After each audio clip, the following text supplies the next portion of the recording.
necessidade, a superação desse aquecimentismo, eu gosto muito de usar essa expressão.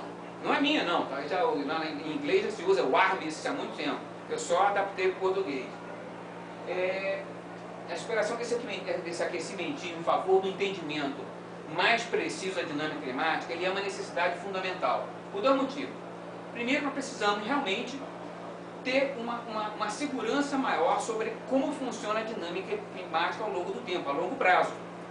Que a mudança climática, apesar de ter essa expressão ter ganho uma conotação quase pejorativa e negativa, ela é o estado natural do clima. Como vocês sabem disso.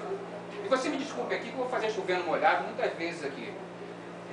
Mas vocês sabem, mudança é o estado natural do clima. O clima está sempre em mudança. A longo prazo, não existe clima estático. Aliás, nem a médio prazo. Em escala de algumas décadas, não existe clima estático. Então só existe nas mentes delirantes de gente que não tem menor, não consegue olhar para trás. Que acha que, porque há 10 anos atrás chovia menos. Não, peraí, isso não é clima. A nossa memória é muito limitada para isso. E nós temos que ter um entendimento melhor da dinâmica climática para nos orientar melhor em relação à mudança climática do futuro, que inclusive podem ser muito piores que os cenários mais delirantes dos aquecimentistas e PCC à frente. Me refiro ao frio, ao resfriamento global. Existem vários estudos, vocês certamente conhecem vários deles, o professor Morion tem enfatizado isso, que a oscilação decadal do Pacífico está entrando numa fase fria. E toda vez que ela entra numa fase fria, o clima mundial acompanha. Então, na próxima década, provavelmente vamos ter um resfriamento. E nos próximos séculos, ou quem sabe, talvez um milênio, mas talvez século, nós vamos ter uma nova era glacial. Quando? Ninguém pode prever. Mas quem conhece o mínimo de paleoclimatologia sabe que nós estamos num período interglacial e provavelmente no final dele. Se a próxima era glacial virá daqui a 50, 100, 200, 300 anos, ninguém pode afirmar. Mas que virá. Porque os parâmetros de Milankovitch, os parâmetros orbitais da Terra, não foram alterados, não temos condição de alterar.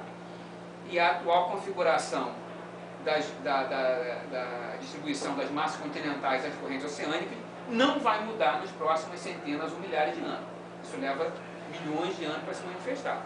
Então, tudo indica que nós vamos voltar para condições glaciais. Então, quem viu aquele filminho de Hollywood, Dia Depois de Amanhã, sabe, tem uma ideia válida do que seja o impacto de uma nova glaciação. Claro, não acontece em 6 semanas. Mas pode acontecer em 6 meses, como aconteceu com o Dry recente, que foi aquele resfriamento que houve 12.800 anos atrás, e que descobriu-se agora há pouco tempo, e levou 6 meses para a temperatura do hemisfério norte cair 8 graus centígrados. Então, imagina a temperatura do hemisfério norte caindo 8 graus centígrados em 6 meses. Caos nesse planeta. Numa escala inimaginada pelos maiores delirantes do PCC. E algórica a Terra. Não conseguem, imagina. Bom, vocês podem imaginar. E outra coisa, e outro motivo pelo qual esse alarmismo tem que ser retirado dos trilhos, é para que nós possamos impedir essas restrições aos combustíveis fósseis, que são, eu disse aqui, desnecessárias e potencialmente venenosas, para usar aqui uma linguagem mais suave. Mas como eu estou aqui entre amigos, eu vou dizer que isso é criminoso. O que se quer fazer com essa mudança à base energética da humanidade, ou seja, retirando os combustíveis fósseis da posição que eles ocupam atualmente, além de inviável, economicamente e fisicamente, é criminoso. Isso é um crime de lesa humanidade. Mais adiante eu vou mostrar a vocês números que comprovam isso, que reforçam essa afirmativa.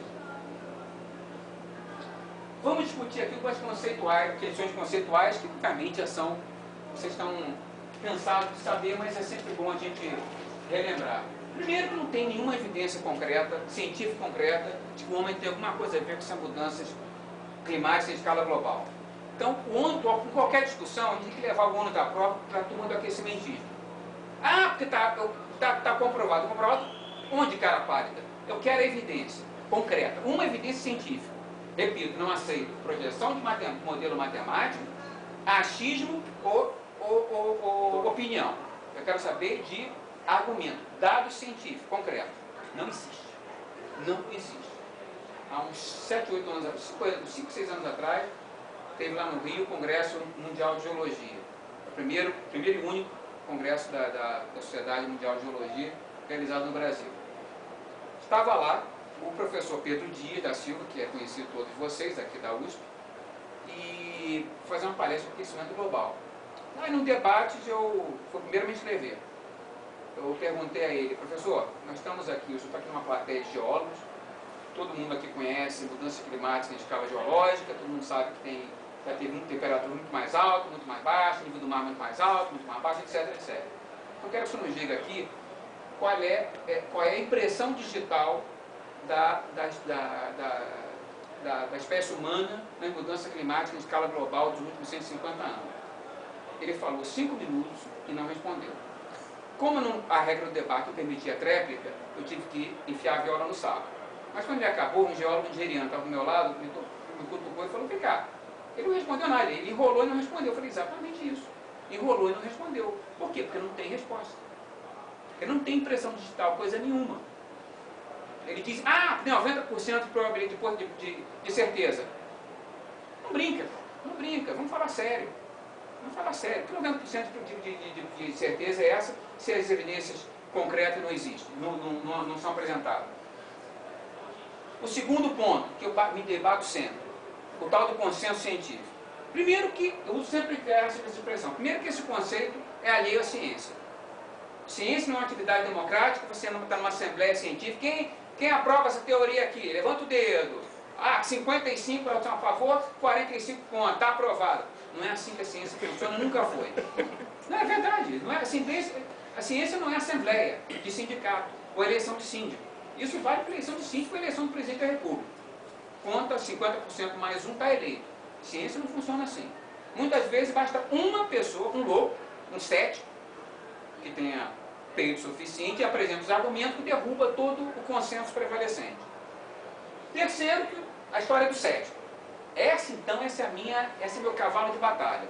Ela já propus aqui, várias vezes para o Ricardo, a gente tem que acabar com essa história de usar esse termo cético para qualificar os críticos do catastrofismo aquecimentista. Uma razão muito simples. Primeiro, o ceticismo é a condição inerente a todo cientista, que se preza. Se o cientista não for cético, ele não é cientista. O que é a ciência? Ciência é a superação permanente do conhecimento pré-existente. A ciência progride dessa maneira.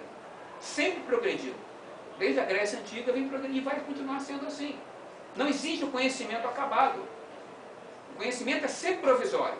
Então o cientista tem que ser sempre cético, crítico do seu próprio trabalho. Por mais que isso custe reputação, muitas vezes, cara, todo mundo sabe como é que funciona isso. Você faz seu mestrado, seu doutorado em cima daquele assunto, vira expert naquilo. Aí um dia chega lá o seu aluno de orientando com alguma coisa que contesta a sua obra de uma vida inteira. Você vai ficar muito invocado, não vai? Mas é assim que a ciência avança. Permanentemente. Então todo cientista tem que ser cético. Se não for, ele não é cientista. Então vamos tirar as aspas desse negócio. E recusar este rótulo. E aí isso é um apelo que eu faço a vocês. Vamos recusar este rótulo de cético em relação aos críticos do cenário catastrofista que se dá mudança climática. E o quarto é uma questão epistemológica fundamental, que é o enfoque reducionista que orienta essa porcaria a maioria das pesquisas climáticas. Imagino todo mundo ser familiarizado com o conceito de reducionismo. A ideia de que todo fenômeno complexo pode ser reduzido às suas partes mais simples para facilitar o entendimento, e depois que você entende cada parte, você junta como se junta cada parte como se fosse um pedaço de quebra-cabeça. O enfoque reducionista, ele é uma ferramenta epistemológica preciosíssima para processos de engenharia tecnológicos e até para o entendimento de alguns fenômenos mais simples. Mas é absolutamente inviável para o entendimento de fenômenos complexos, de sistemas complexos, como o clima. O clima é talvez o sistema mais complexo que a ciência conhece. Eu estou chovendo molhado mais uma vez. Mas o clima é um sistema extremamente complexo, caótico, não linear. Sistemas complexos e caóticos não lineares não podem ser sequer aproximados, o entendimento deles não pode ser sequer aproximado do enfoque reducionista, de colagem de figurinhas. Não dá, simplesmente não dá. Então vamos ter que reinventar esse negócio. repensar essa abordagem. Essa aqui são os meus argumentos favoritos para entrar nessa discussão de solo. Cadê a novidade? Isso aqui são dados que quem conhece o mínimo de paleoclimatologia, que eu imagino todo mundo aqui, sabe disso. As temperaturas atmosféricas e oceânicas foram bem mais altas e bem mais altas que as atuais. Como regra geral, 90% da história geológica da Terra, nós passamos sob condições mais quentes que a atual. E 90% do período quaternário, que a humanidade existe, que o gênero Homo existe, os últimos 2,6 milhões de anos, foram passados sob condições glaciais. Então você vê que o clima está mudando o tempo todo. As variações de temperatura nas transições glaciais e interglaciais do quaternário já foram muito mais bruscas do que esse aumento de 0,8 graus centígrados que aconteceu do meado do século XIX para o final do século passado. 0,8 graus centígrados, gente, pelo amor de Deus. Porra, todos os passados interglaciais foram muito mais rápidos, 5 a 10 vezes mais rápido que isso. Então que negócio é esse? Comentamos aqui o caso Dries recente, baixou 8 graus no hemisfério norte em 6 meses. Peraí, então que não tinha indústria nenhuma naquela época. Estava começando a revolução agrícola do Neolítico. Então cadê a novidade? O nível do mar já foram muito mais altos, 70 metros. No final do período Cretáceo, 60 milhões de anos, entre 100 e 40 milhões de anos atrás, na época da Terra estufa, a Terra estava livre de gelo, e já foram muito mais baixos. Há 20 mil anos atrás, estava 130 metros mais baixo do que hoje.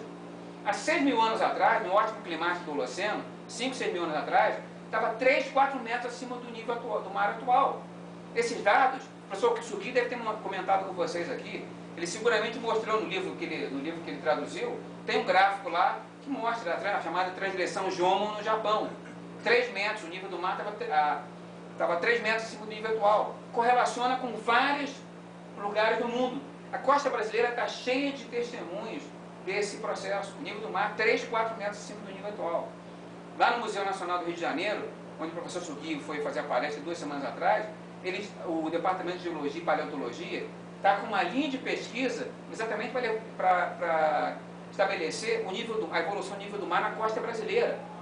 Pena que eu não pude trazer um dos slides dele que ainda não foram publicados. Vão ser publicados agora na revista Marine Geology. Já tem o chefe do departamento já me convidou para fazer uma palestra lá, mas assim, não liberou o slide dele, que pena. Mas mostra, na costa do Rio de Janeiro, na costa do Nordeste, o nível do mar é 3 metros acima do nível atual. Então não tem novidade nenhuma. E o IPCC falando em 59 centímetros de elevação até 2100. Aí, gente, isso é piada, de mau gosto. E gás carbônico, vamos lá, o grande vilão dessa história. O nível de gás carbônico na atmosfera da Terra já foi 15 vezes maior do que o atual. 15 vezes maior. Em termos geológicos, o quaternário é um dos períodos com menor concentração de CO2 na atmosfera. Só na transição carbonífero-permiana, 300 milhões de anos atrás, nós tivemos tão pouco CO2 na atmosfera como hoje. Sendo que no período glacial, o nível da concentração de CO2 chegou a tão nível tão baixo, 190, 200 ppm, que chegou a quase sufocar a maioria das plantas terrestres. Que o nível mínimo de CO2 que ela precisa é 180, 170. Chegou perto do limite, tanto que muitas plantas, o nazista alemão recrutou 100 acadêmicos desse de gabinete, alguns cientistas, a maioria professores de universidade, assim, sem grande produção científica, mas tinham 2 ou 3 prêmios Nobel ali, de física. E publicaram um panfleto chamado 100 autores contra Einstein, refutando a teoria da relatividade. Como Einstein foi informado disso, ele saiu com uma resposta antológica. Para que 100? Se eu tivesse errado, bastava um só. Exatamente isso. Se está errado, não precisa. Não precisa todo mundo sem levantar a mão contra um. 100 contra 1. São 2.500 cientistas no IPCC. Adoro essa pergunta. Quase sempre é assim.